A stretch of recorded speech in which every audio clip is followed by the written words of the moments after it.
here I'm explaining the use of master course file, how to use that to generate course attainments. Fine. So there is this file called master B course file. Can you see that? Okay. So I think I'll just have to make it white. Is it visible now?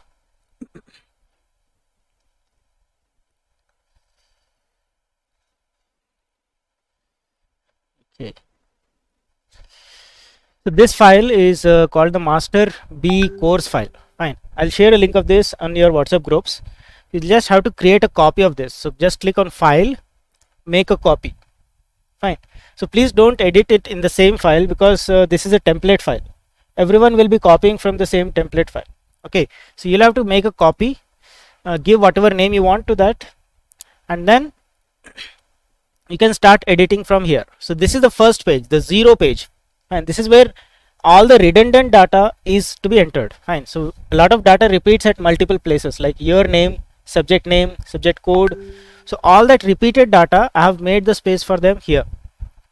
So once you enter that data here, like for faculty name, then designation of department, so the same data will repeat wherever that data is required. So you don't have to update this information again and again. Fine. So this is the first sheet we have to enter. Then I have kept here the list of POs. So how many program outcomes are there? All those program outcomes I have kept them here just for your reference, so that you can find out if there is any problem with this. Okay. Then Bloom's taxonomy and the words that can be used for that level of Bloom's taxonomy, that as well I have kept here. So this is just for reference purpose. You can use this to understand what are POs, what are Bloom's taxonomy levels, and accordingly, depending on this, you can develop your course outcome statements. And based on the same thing, you are allowed to do the mapping also. So after these two, we have something called course description file. So this is the first page in your course file. So most of this data will be updated from the first page. Fine.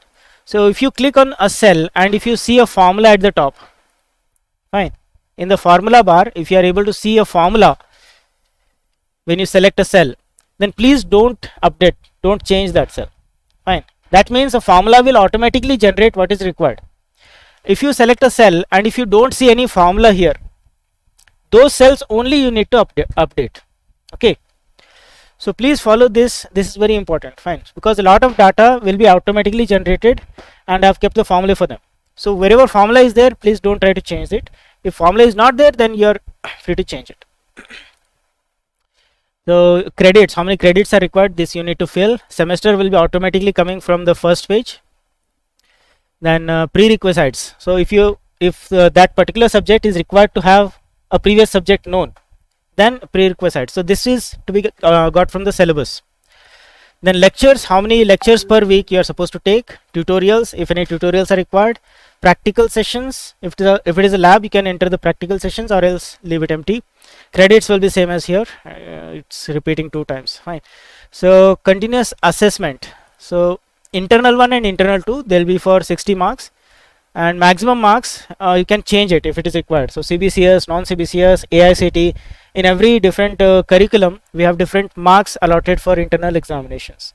So based on what are the marks allotted, you can change this. Then average will be taken here. Assignments, how many marks we are giving. Quizzes, how many marks we are getting, and total, what marks we are getting. And then after total, for external examinations, which is conducted for 3 hours, how many marks are allotted. Then this is for different ranges, what is the grade allotted. And if the grade is greater than 85, yes, then 75 to 70 to 85 A, 60 to 70 B, and all this. Fine. So next, coming to A, this is where you need to copy paste the syllabus. Fine. So in MS Word, you might be having it already somewhere. So you can copy the whole syllabus for first unit and then double click on this and paste it. Okay. Double click and paste it. So then in how many hours you plan to complete that you can type it here. Then same way, second, third, fourth, and fifth unit. Suggested readings.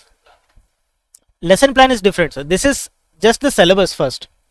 For lesson plan, I have created another page. that will come later.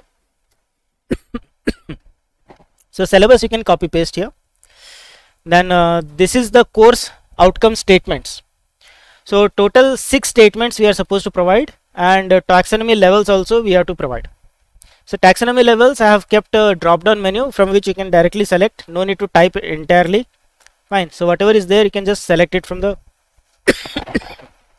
sorry menu. So generally what we do is the first 5 statements we will generate from the first 5 units, and the 6th statement will be a combination of the previous ones. So maybe you have generated the statements earlier, and the same statements have been provided to you, so you can cross verify, and if you feel some statements need to be changed, accordingly update them, and Bloom's taxonomy level also you can update it. Fine. So these are objectives. This is optional. Even if you leave it empty, doesn't matter. If you have some objectives, you can fill it here. You can take it from the syllabus book, or you can create your own. Sorry. So this is where the mapping needs to happen. Direct mapping means based on whatever course outcomes are there in the syllabus book, so we have to map it, but there will be some gap. There will be some gap in what you want to attain and what is provided in the syllabus. So those gaps need to be addressed here. So you can type down whatever gaps you have identified and what action you want to take for correcting that those shortcomings, and then final revised mapping we need to provide here. Fine. So as I have explained here, if you want to correlation level, if you want it to be high, you have to type 3. Correlation, if you want medium, type 2 or 1. You need not map all of them. You need not map all of them. So you can target specific program outcomes. So for example, I am very good with computers. So whatever subject I am taking, I keep at least 1 or 2 activities related to computer software for the students.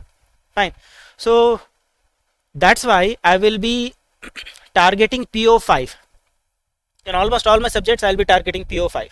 So depending on what is your strength, you can target different activities. Suppose you are good with student relations, then you can go for ethics. 1 or 2 activities you can keep on ethics. So wherein you can provide them ethics and try to verify if they are copying from someone, then you can reduce the marks. If they are providing genuine work, you can provide more marks. So this will verify whether they are doing the work ethically or not. Same way, if you want to test their teamwork, you can provide some group tasks, and based on the group tasks you can provide marks in assignment. So then you can target this PO, that is PO9, and again how many marks you are allotting for that activity. Based on that you can decide whether priority is high, medium or low. So that is about the mapping. Fine. So once mapping is done, the average values will appear here at the bottom, and the same will be used for calculating attainment. Justification, you can do it, it's optional. Sorry. This is the sheet for lesson plan. This is also a very important document in the course file. So you need to define how many concepts or topics you plan to cover in each hour that you are handling. Fine. So of course some faculties write the topics for 2 or more hours also, but my suggestion is to always go with 1 single hour, so that the same can be reflected in the attendance sheet also. So it's up to you anyway. Then this is the question paper. You can type the question paper here and take it print out, but that is optional again. So this is where list of all the students should appear, and question wise marks we need to allot. Question wise marks we need to allot. Fine. So first question, how many marks are got by each student. Second question, third, fourth and all. So based on this, yeah, this is very important for attainment.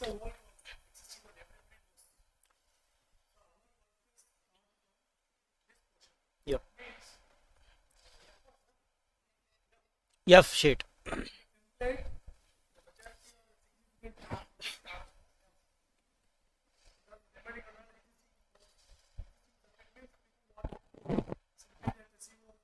slight variation, everything will be same. Like a 0.5% it will change. So that area is not important. The CO attachment starts from file number F1. If you enter the value, generate the attachment. Yeah, I'll explain, sir. University and the file number. So you have to give more focus on this file. So while preparing the question paper also, we have to prepare it based on the CO statements that we have prepared. So each CO statements should be checked, should be verified whether the student has come to that level or not. So based on that only we need to create the question paper. And here we need to fill the question wise marks that every student has obtained. Now based on this, analysis will be done and automatically this sheet will be generated. Fine. Of course, this sheet you have to fill it. So first question, which CO you are mapping it with. So first question, if it is testing CO number 3, then you have to fill it here. Second question, which CO it is mapping. Third CO, which one it is mapping. Okay. So each question must be connected to some CO statement.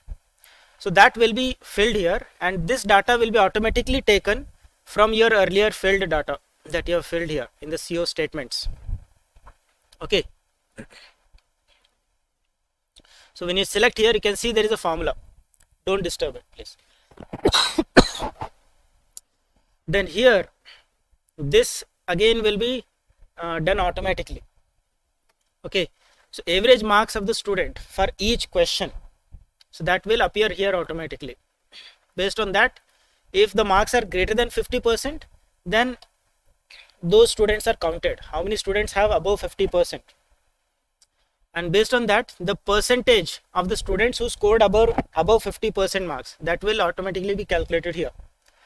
Then based on which questions you are mapping, this percentage will automatically appear here, and overall attainment will automatically appear here. So this will be done for both first mid exams, first internals, which is in G sheet, second internal exam, which is in H sheet. Then this is university question paper analysis. So from the university question paper, we have to identify how many marks were there for each question and which CO statement it was mapping to.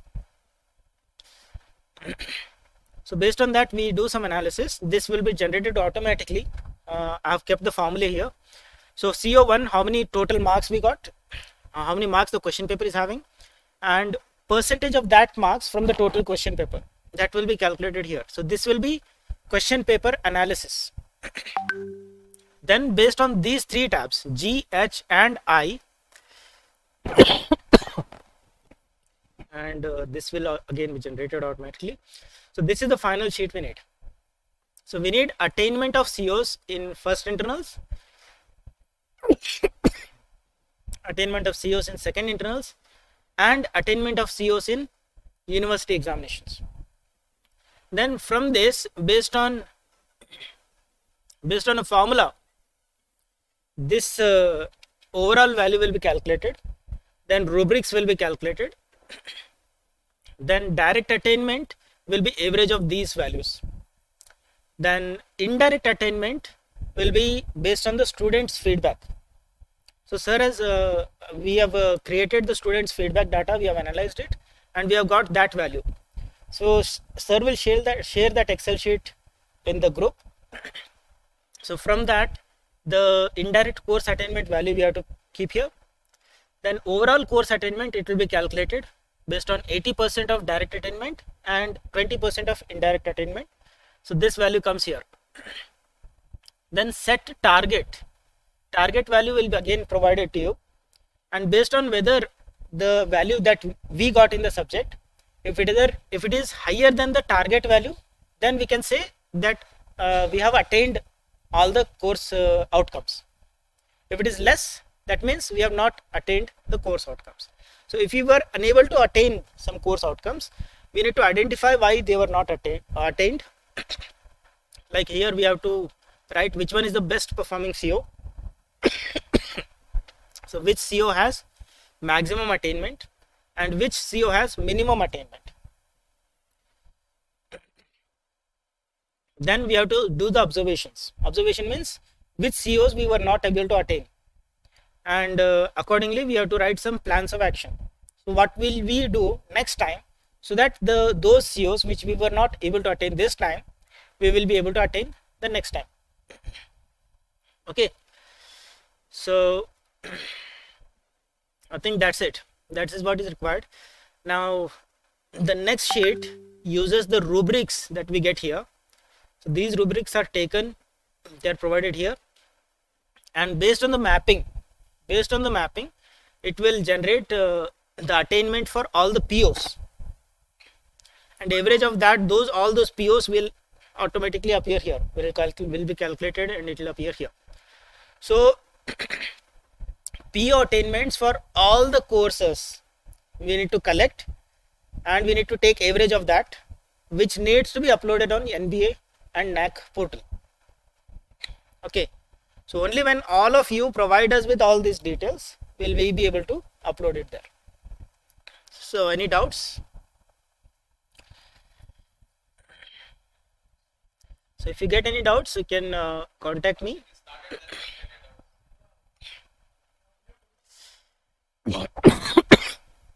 So a few suggestions to avoid problems later. First suggestion is, of course, to check whether there is a formula in a cell. If there is a formula, and if it is not filled, that means you have not filled the details in the previous sheet. So go back to the previous sheet and start from the beginning. Okay, so if you start with the first sheet and enter the data in this order, most of the times you will not face any difficulty. Fine. So if you are missing out something, then you might have to go back and do that. Fine. That is one suggestion I'd like to give. So that's it for now. If you get any doubts, you can contact me. I have recorded this video as well. It will be present on YouTube. So I'll share that link as well in the WhatsApp group. So that's it. Thank you. Sir? Please.